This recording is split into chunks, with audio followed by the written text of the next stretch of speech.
Today's Bible reading comes from Matthew chapter 26, verses 36 to 46.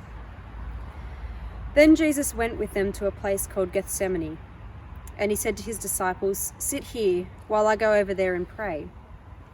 He took with him Peter and the two sons of Zebedee, and began to be grieved and agitated. And then he said to them, "I am deeply grieved, even to death. Remain here and stay awake with me." And going a little farther, he threw himself on the ground and prayed, "My Father, if it is possible, let this cup pass from me. Yet not what I want, but what you want."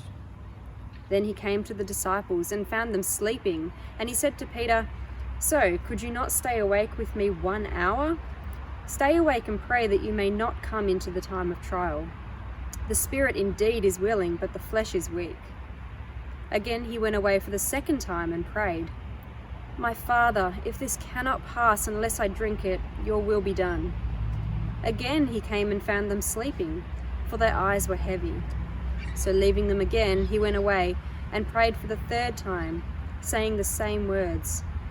Then he came to the disciples and said to them, "Are you still sleeping and taking your rest? See, the hour is at hand, and the Son of Man is betrayed into the hands of sinners. Get up, let us be going.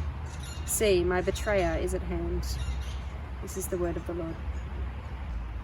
In the first ministry placement where I was working on my own, I started to realise the disconnect of not having colleagues that I was working with on a day-to-day basis. In my first couple of placements, I was working as a part of a team, and I got to meet up with my colleagues and we would support one another. But when I was in a placement that was completely on my own, I started to realise that disconnect of not working as a part of a group.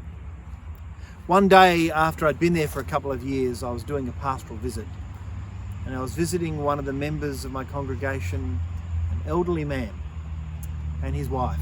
And while I was there, he looked at me very seriously, very earnestly, and he said, "Richard, I pray for you every morning." You couldn't believe how important those words were to me at that time. To know that someone was lifting me up to God in prayer, someone was seriously spending some time in prayer and holding me in that way. It was one of the greatest gifts. It was a strength and an encouragement, and I so needed it at that time. It was a gift that I really value right to this day. Jesus in today's reading, he's in prayer. He's in earnest dialogue with God about what has to be done. In Luke's Gospel, it even says that Christ's sweat became like drops of blood as he struggled in this time of prayer. Christ has a conversation with the Father about what has to be done. And ultimately, as he dialogues and pleads and negotiates with God, he ultimately submits to the Father in willingness to do what the Father calls him to do. As he agonizes in this prayer, the disciples fall asleep. As Christ struggles at this point on his journey, his disciples, they just struggle to stay awake.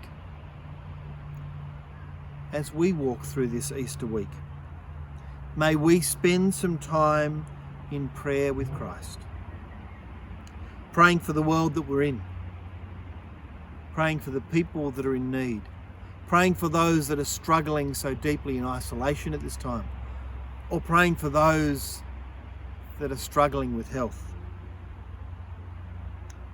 And in the same way that Christ held us in prayer at this time, may we hold others in prayer.